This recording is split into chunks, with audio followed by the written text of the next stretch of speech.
হরি কি কাণ্ড বলো দেখি, এ বৃষ্টি তো থামতেই চাইছে না। আর ঘরে ছাতা আছে, তা ছাতা আছে তো কি হয়েছে কি? হ্যাঁ, তা মাথায় দিয়ে রাজসভায় যাবে, মিচি মিচি কামাইয়ে দরকার নেই। হ্যাঁ, তুমি কি নির্দয় গো, এমন বৃষ্টিতে স্বামীকে বাইরে যেতে বলছো? নির্দয় নয় সদয় বলেই বাইরে যেতে বলছি। হ্যাঁ, এই দেখো, মিছিমিছি হেয়ালি করো না তো, কি বলতে চাইছো সোজাসুজি বল। সেই তো তুমি ঘরে বসে খাই খাই করবে, খাই খাই, আর তুমি আমায় মুখ করে করে কানের পোকাগুলো সব নাড়িয়ে দেবে। তার থেকে ও তাই, তার থেকে রাজসভায় যাওয়া ভালো, তাই তো? তুমি কি বোকা গো, এই সহজ কথাটা বোঝো না? আরে বাবা, একই ছাদের তলায় দুজন চালাক লোক থাকতে পারে না গো। তাহলে ঘরে কে চালাক শুনি? আরে বাবা, তুমি তুমি তুমি সে আর বলতে, যাগ্গে এই ঝটপট করে তৈরি হয়ে নাও। যাই, তৈরি হয়নি। যা বৃষ্টি হচ্ছে কদিন ধরে, কৃষ্ণনগর না ভেসে যা। রাস্তাগুলোতে জল জমে যা অবস্থা, তাতে তো তাতে এবারে মনে হচ্ছে নৌকা নামাতে হবে মহারাজ। তবে মহারাজ, একটা কথা, এই বৃষ্টিতে আমরা সবাই রাজসভাতে আসছি, কিন্তু গোপালকে দেখুন, সে তো আসছেই না। সে তো সুখে আছে। মহারাজ, এবারে আপনি কিছু একটা করুন। সত্যি তো, দুদিন হয়ে গেল গোপাল তো আসছে না। মহারাজ মহারাজ, এইভাবে ওকে আর আশকারা দেবেন না। কিছু না বলে বলে একেবারে আপনার মাথায় চড়ে বসেছে। মহারাজের মাথায় মন্ত্রী চড়তে পারেনি বলে হিংসায় রাগে পুড়ে যাচ্ছে জ্বলে।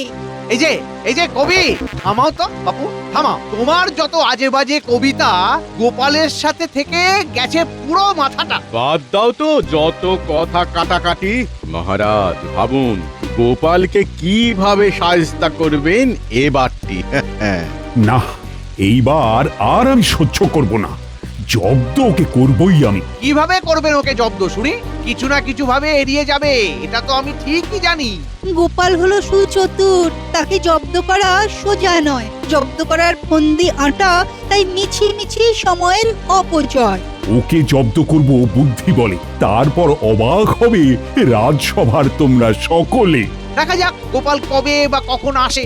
উস, গোপালের জুতোর আওয়াজ কানে ভাসছে। তার মানে গোপাল সভায় আসছে।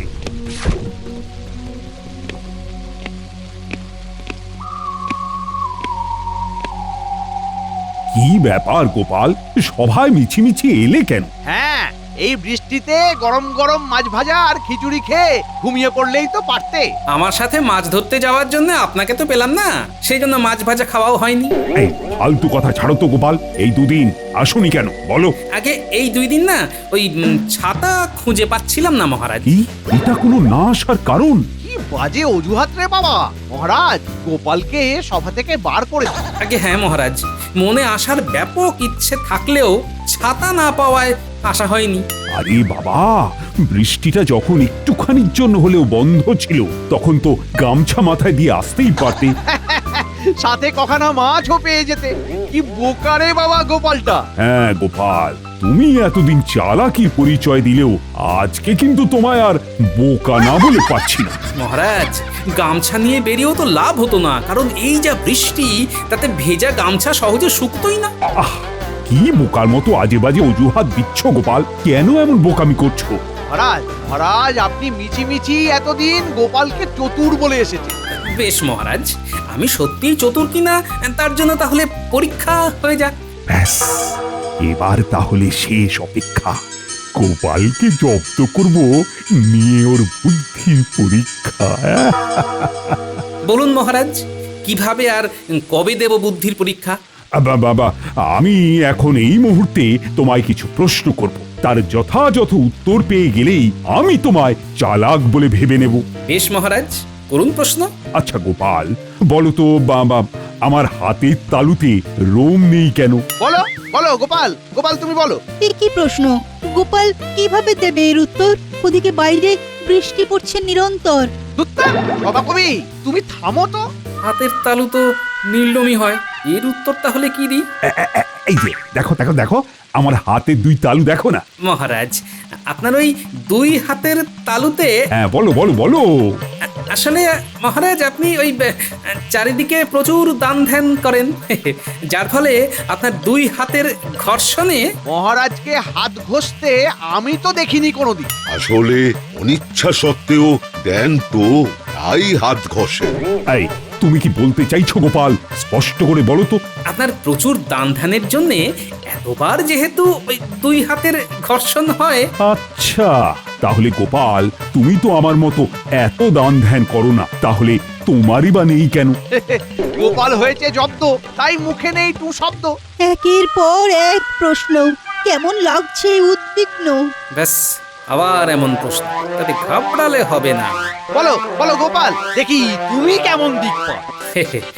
মহারাজ আমি আপনার মতো এত দান ধ্যান না করলেও আপনার থেকে অকাতরে জিনিস পাই তো, তাই আমারও জিনিসগুলো নিতে নিতে ওই ওই দুই হাতের ঘর্ষণে আর তালুতে রোম গজায়নি মহারাজ। আর কতক্ষণ চলবে এই প্রশ্নের খেলা? ওদিকে সকাল পেরিয়ে হয়ে গেল দুপুর বেলা। আচ্ছা আচ্ছা আচ্ছা, সবাই চুপ করো তো, আমি শেষ প্রশ্ন করছি গোপালকে। বুঝতেই পারছি মহারাজ আমাকে বোকা প্রমাণিত করতে উঠে পড়ে লেগেছে। নিশ্চয়ই কোনো সাংঘাতিক প্রশ্ন আসতে চলেছে। আচ্ছা, আমার না হয় দান ধ্যান করতে করতে দুই হাতে ঘর্ষণ হয়, আর আর আমার আপনার থেকে জিনিস নিতে নিতে দুই হাতে ঘর্ষণ লেগে তালুতে রোম গজায়নি মহারাজ। তারপর বলুন। হ্যাঁ, তাহলে এই সভাসদদের হাতের তালুতে রোম নেই কেন? মহারাজ এই উত্তর তো আপনার জানা। গোপাল, উত্তরটা কিন্তু আমি তোমার মুখ থেকেই শুনতে চাইছি। হ্যাঁ তাই তো আমাদের রোম নেই কেন, জবাব দাও দেখি। মহারাজ এদের হাতের তালুতে ওই হিংসে রোম গজায়নি। হিংসা হলে তো আমার গাল আর মুখ ফুলে যায়, হাত তো ফোলে না গোপাল। মন্ত্রী মশাই আপনার হাত না ফুলে গাল ফোলে, আর গাল ফুললেই আপনি রেগে নিজের দুই হাতের তালু ঘষতে থাকেন। তখন এক মিনিট হিংসাতে খালি আমি না, এখানে উপস্থিত সবাই রেগে হাত ঘষে, আমি নিজের চোখে দেখেছি। তাহলেই বুঝুন মহারাজ মন্ত্রী মশাই নিজেই আপনার প্রশ্নের উত্তর দিয়ে দিয়েছেন। গোপাল, হেঁয়ালি না করে উত্তরটা দাও দেখি। মহারাজ আপনি যখন আমাকে রাশি রাশি মোহর নানা ধরনের জিনিস উপহার বা পুরস্কার স্বরূপ দেন, তখন এখানকার সভাসদেরা হিংসেই জ্বলে ওঠে আর রেগে নিজেদের হাত ঘষতে থাকে। আর সেই জন্যেই সভাসদদের হাতের তালুতে হয় না রোম, বরং তাদের এমন কাণ্ডে হয় মাথাটা গরম। আজকের মতো সভা তাহলে এখানেই শেষ করছি। মহারাজ এক মিনিট। কিছু বলবে গোপাল? আগে হ্যাঁ বলছি, আমার একটা প্রশ্ন ছিল মহারাজ। গোপাল, আজকের মতো সভা শেষ, কালকে আবার প্রশ্নোত্তরের পালা চলবে। যথাজ্ঞা মহারাজ।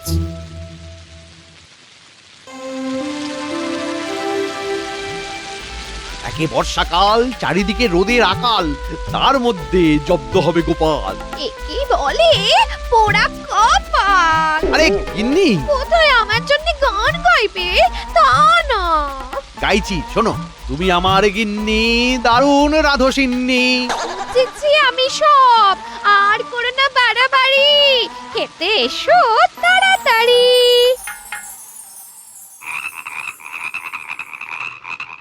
আমায় জব্দ করবে কে, এখনো জন্মায়নি সে।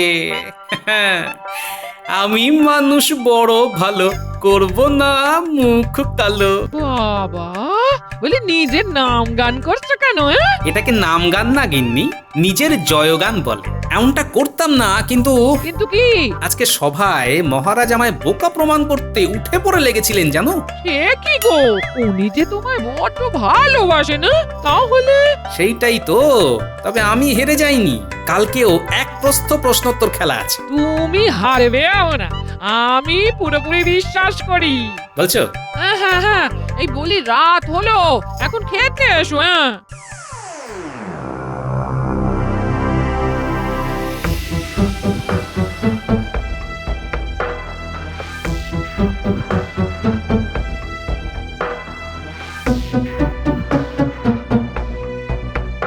কি ব্যাপার মহারাজ, শোবেন না?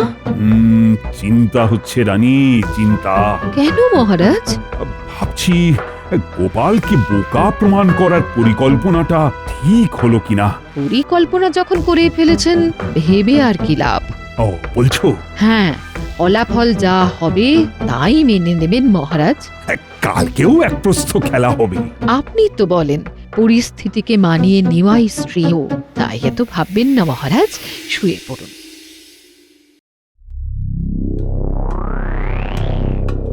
সভায় উপস্থিত সকল সভাসদকে সুপ্রভাত জানিয়ে আমি একটা প্রশ্ন করছি মহারাজকে। করো গোপাল করো, আমি প্রস্তুত। আচ্ছা মহারাজ, বলুন তো পৃথিবীতে সব থেকে শক্তিশালী কে?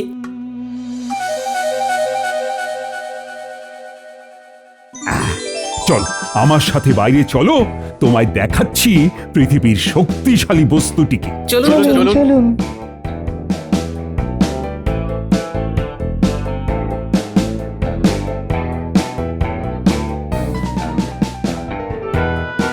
এই যে পাথর পড়ে আছে দেখছো, এই পাথরই হলো সব থেকে শক্তিশালী বস্তু, কারণ পাথর দিয়ে যে কোনো কিছুই ভেঙে দেওয়া যায়। যেমন গোপালের টাক, সভাকবির দাঁত। মহারাজ একদম ঠিক বলেছে। মন্ত্রী চুপ করো, দাঁত কিন্তু একা কবিরই নেই। এবারে আমার পালা। কি গোপাল চুপ যে, অম্বিতম্বি কি শেষ? না মন্ত্রীমশাই, আমি আপনার দাঁতগুলোকে দেখছিলাম। কি গোপাল, কিছু বলো। মহারাজ ক্ষমা করবেন, আপনার উত্তরটি ভুল। আচ্ছা বেশ, প্রমাণ দাও দেখি। আমার সাথে একটা জায়গায় চলুন সকলে, এই পাথর খণ্ডকে বই নিয়ে যেতে হবে। এই মন্ত্রী, পাথরটা তুলে নাও তো।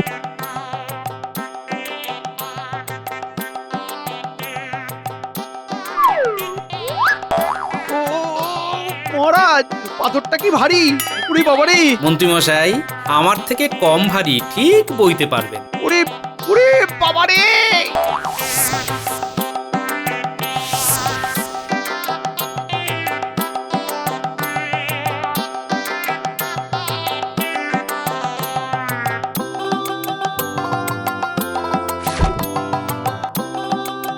মহারাজ এই দেখুন, কামার ভাইয়ের এই লৌহদণ্ড কেমন ওই ভারী পাথরকে ভেঙে দিতে পারে। এই ভেঙে গেল? তাই বলছিলাম মহারাজ, আপনার উত্তর ঠিক নয়। ও, তাহলে লোহাই হলো পৃথিবীর শক্তিশালী বস্তু। আগে না মহারাজ, লোহা শক্তিশালী নয়। বেশ, তবে প্রমাণ দেখাও দেখি। এই লোহার দণ্ডটা নিয়ে যেতে হবে। মন্ত্রী নিয়ে এসো। উড়ে বাবারে, আমি আর পারছি না।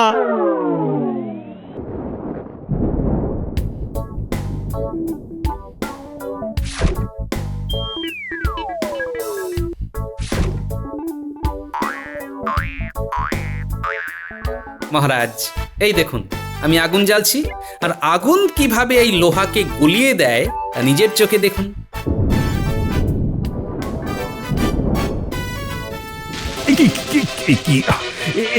এই যে জোরে বৃষ্টি নেমে গেল। কি গোপাল, এবারে কি হবে? কি করবে তুমি? ওহ, বৃষ্টিটাকে এক্ষুনি নামতে হলো। এবারে কি করি? এভাবে দাঁড়িয়ে ভেজা যাবে না, সবাই চলো, ওই আগুনের তাপ নিতে হবে। চলো চলো, ওই কুড়ে ঘরে নিচে চলো।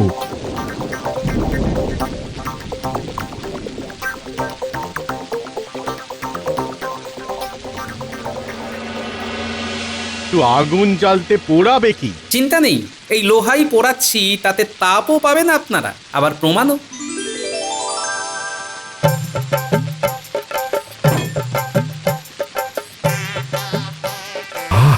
বাবা বাবা বাবা, জায়গাটা গরমও হয়ে গেল।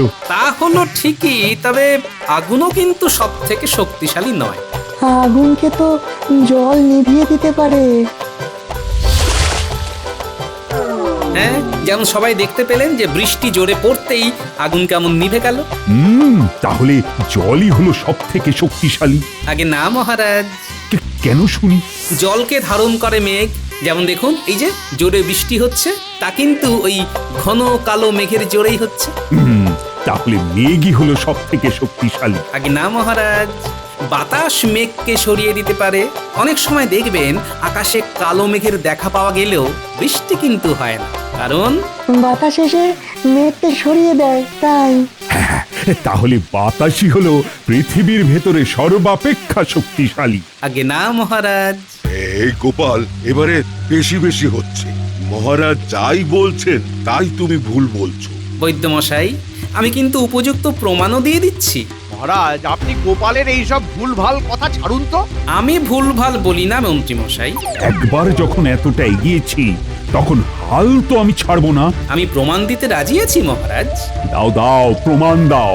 এই মন্ত্রীমশাই, একবার আপনি বাইরে বেরোন তো। এই কি পাগল নাকি? আর আমি কি না বাইরে যাব? আপনি না বেরোলে প্রমাণ দিতে পারবো না যে, দয়া করে আসুন। মন্ত্রী, শিগগিরই যাও, আমার প্রমাণ চাই। না মানে মানে আরে যাও যাও। ওরে বাবারে, ও এ কি হাওয়া! ও আমি আমি আমি উড়ে যাব তো গোপাল, আমি তো উড়ে যাব। ঝোড়ো হাওয়ার দাপটে মন্ত্রী মশাই উড়ে যাবেন সপাটে। এই গোপাল, তুমি কি করতে চাইছো বলো তো? সত্যি যা হাওয়া, উফ, মন্ত্রী তো উড়ে গেলেই মুশকিল। আমি যদি খুব ভুল না হই, হয় মন্ত্রী না হয় মন্ত্রীর কিছু একটা উড়লো বলে। মন্ত্রী যদি ওড়ে এই দাপুটে হাওয়ার জোরে, তাহলে যে কি হবে, তবে ধরতে কে যাবে? এই গেল গেল গেল গেল গেল, আমার টুপি উড়ে গেল, উড়ে গেল। এ বাবা, কি ও গোপাল, আরে কিছু একটা করো। ওরে বাবারে, মাগো, আমার ধুতিখানা বাঁচাও, বাঁচাও, বৈদ্য, বৈদ্য বাঁচাও। যাও যাও বলতো, যাও শিগগির মন্ত্রীর ধুতিখানা ধরো। মহারাজ, আমার ধুতিখানা ধরতে তবে আর একজনকে পাঠান। আহ, যাও না রাজ্যতীষী, তুমি ওদের সাহায্য করতে যাও।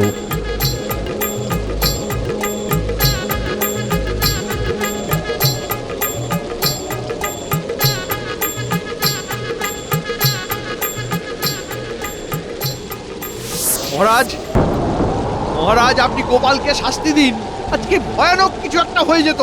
গোপাল, তুমি কিন্তু কাজটা ভালো করনি।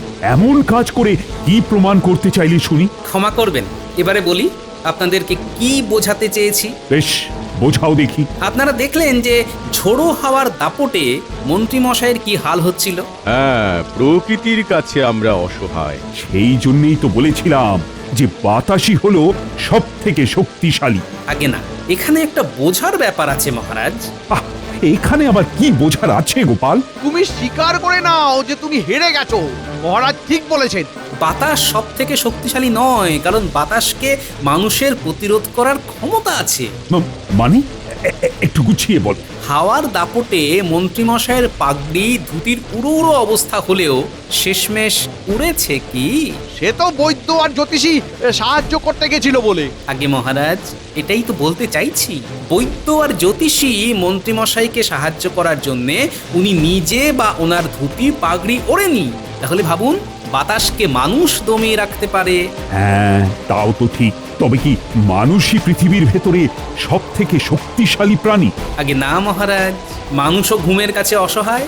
আজকে আমি আপনাদের সামনে জীবিত আছি, কিন্তু কপালে থাকলে কালকে চিরঘুমের দেশেও চলে যেতে পারি। হ্যাঁ, তাহলে মৃত্যুই তো সব থেকে শক্তিশালী, তাই তো? দেখো, এই উত্তরটা কিন্তু আমি ঠিকই দিয়েছি। আগে না মহারাজ, মৃত্যুও সব থেকে শক্তিশালী নয়। প্রমাণ দিতে পারবে তুমি? আগে হ্যাঁ মহারাজ, আমায় 2 দিন সময় দিন। বেশ, তবে আজ যে যার বাড়ি যাও।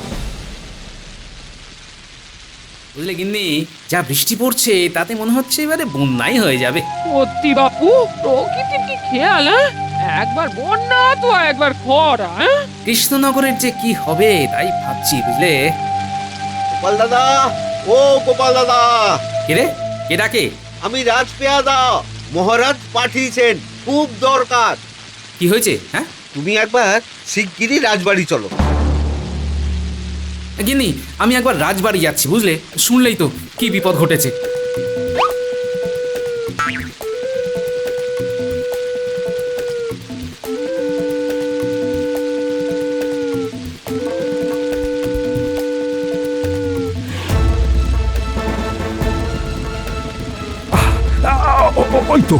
ওই তো গোপাল আসছে।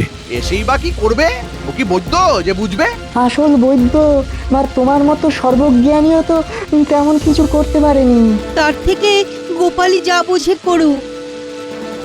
এ বাবা, এ তো দেখছি গাড়িটা একদম পুড়ে গেছে, গরুগুলো পালিয়ে গেছে। গোপাল, গাড়ি চালকটিকে আগে উদ্ধার করো। এই দুজন পেয়ারা ধরো তো আমার সাথে, গাড়িটা তুলতে হবে।